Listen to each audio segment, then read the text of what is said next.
The new season of Clash Royale is here, and get ready for recruits. In case you didn't know, there have been over 30, give or take, nerfs that just hit Clash Royale. Yes, 30. And the meta shift is going to be insane. One thing that's for... Oh, I accidentally placed that.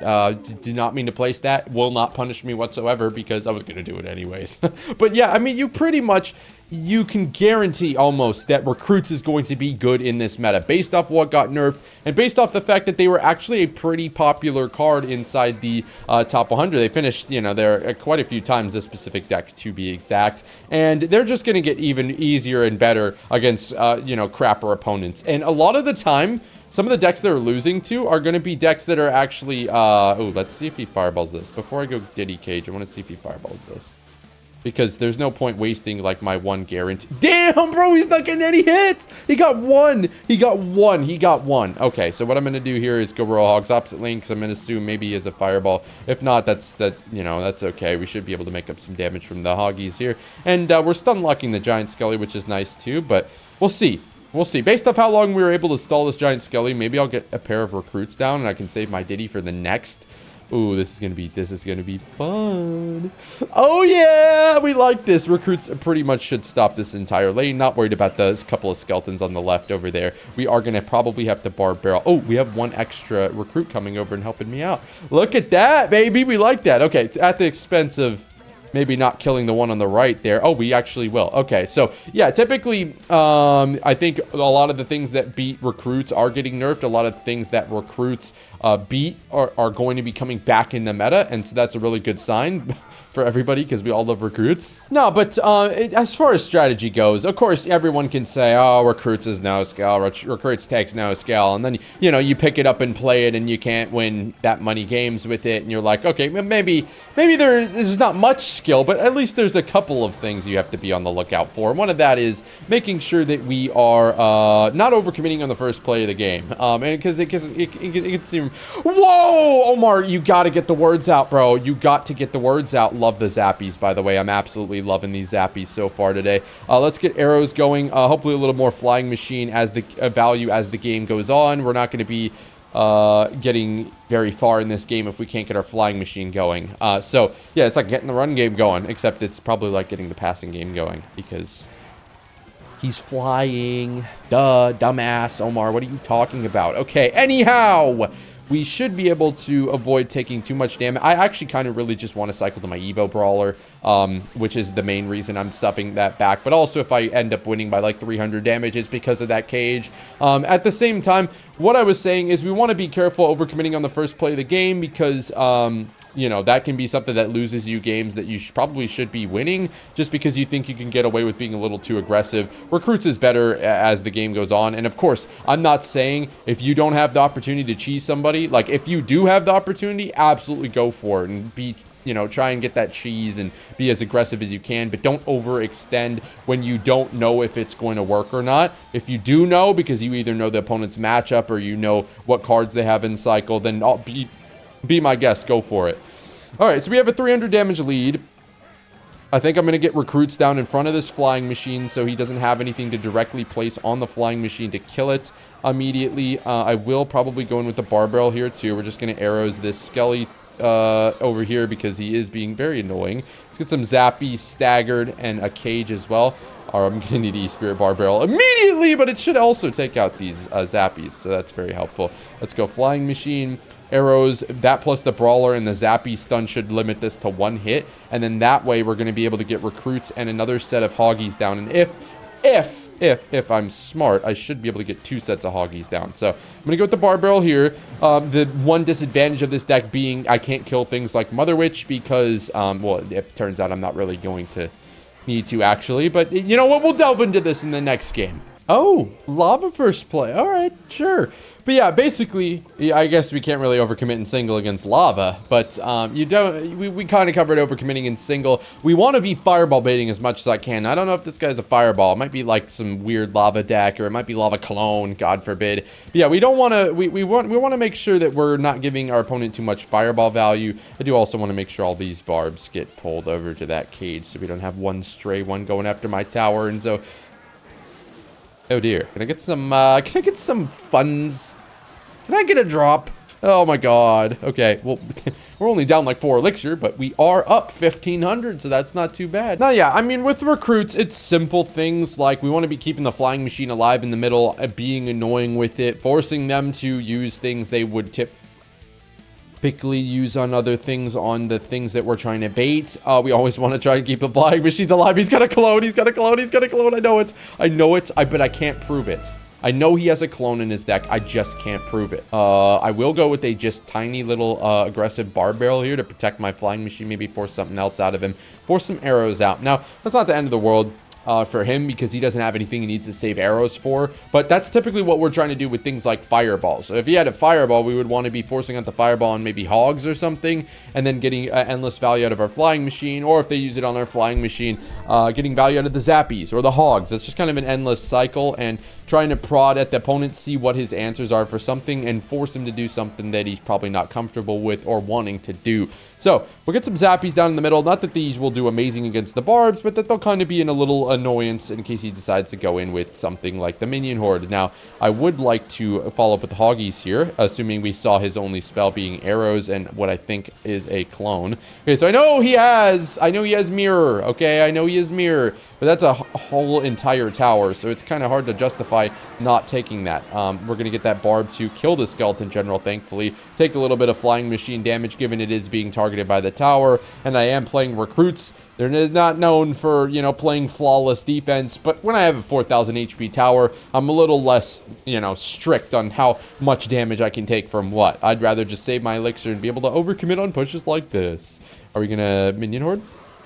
We're going to barbs. Okay. Oh, I guess we can go with our barrel first here and then just stall him out a little bit while our flying machine's taking down this lava hound. And just like that, I mean, he has to spend so much elixir on the pressure. He's either just going to lose his tower or he's just going to burn all of his elixir and not be able to support his lava. Or both. Ooh, interesting. So we've got mini peck minions. Ooh, I'm just going to chill out here. It's important to know when to not overcommit to your recruits. But sometimes, I mean, it's a pretty simple, like, beginner mistake that a lot of people make. Is just, like, extending the pushes too much. You got to know when to just leave a push. Like, just because I went recruits, just because I went golem, just because I went lava hound, doesn't mean I need to overcommit to it if it's going to lose me the game. Now, a deeper thing is you probably shouldn't have even been going with it, but with something like recruits, it's kind of pointless to not go in with it. I mean, I played them on defense, they defended, they went in on offense. I just made the choice to not back them up because of what my opponent had on the board, and I end up with hundreds of damage, thousands of damage anyways because I split hoggies. So,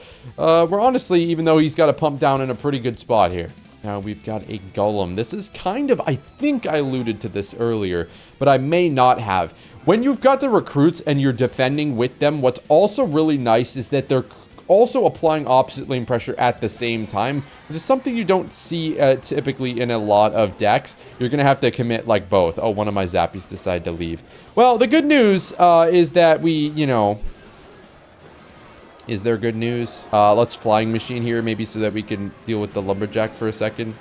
My flying machine is so far in the corner that I don't believe it's going to be able to get hit by anything. And so, yeah, that's kind of what I'm saying is that while most decks would have to commit fully to the defense, going recruits there, although it didn't stop him from taking the tower, also gave me a tower trade for not having to play an extra card, if that makes sense. Because I still had to commit 7 elixir to the recruit, so it's not like it was just a cheap, hey, I got his tower for free. We just practically tower traded, and it ended up being really good for me because he can't go in all in on offense and still commit to defense on the recruits. So we'll go E-Spirit just like this. It should chain on the baby dragon, give me a stun for a second, and that should allow me to beautiful arrows. It should allow me to kill the baby dragon, even if we didn't kill those minions. We had zappies, we had E-Spirit, we had stuff that was going to make it a lot easier. So he has to overcommit to those recruits. They're going to get a couple of damage. And in spots like this, it's not, you know, as notable. Like the recruits got 400 damage on his king towers. Like, that's cool, I guess. But let's actually cycle to my next Diddy cage because I think that's going to be something that really helps me a lot. And in case he wants to go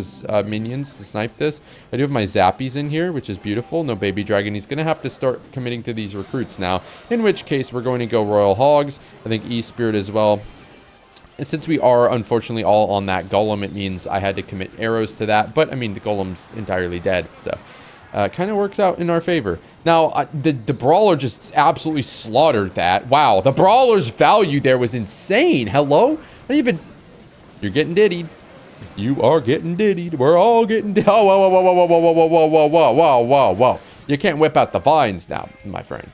So now is where we're going to get that, once again, very patented applying opposite lane pressure at the same time as defending with these recruits over here. He's going to have to commit extra to this. Let's see how he defends these recruits. I don't want to commit something like arrows to them. Okay, he commits extremely heavily to it, which is honestly perfectly fine. I'm up 2,000 damage. You still need to go respond over to those recruits on the other side, by the way, my friend. Have fun dealing with that and the next set of recruits I'm about to get down. You got to defend those, because now if he overcommits to stacking on the right lane, you still have to defend. You have to defend. You have to defend the king tower. You have to defend the king tower. You have to defend the king tower. You have to defend the king tower. You have to defend the king tower. You have to defend the fucking king tower, bro.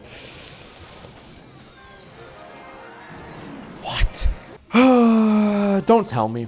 Don't tell me we're about to witness the very all-skillful recruits mirror matchup, right?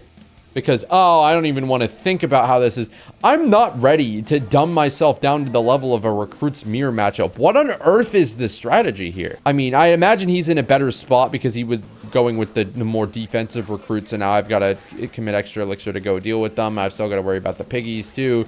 Side note, if he overcommits with the piggies, that would be really good for me, because then we're going to be able to go in with our piggies. Assuming we do have the exact same deck, we don't have to worry about fireball bait, so I think things are going to get really messy. This is just going to be fun. I want to see how this goes. But yeah, I feel like the second player to go recruits, or at least the player to go recruits that has their recruits still standing, is in the advantageous position. So I don't think go hogs with this, because if he recruits and then I don't have enough elixir to instantly go recruits. If I was at 10 right now, I totally would. But if I don't have 10, then I don't know, man.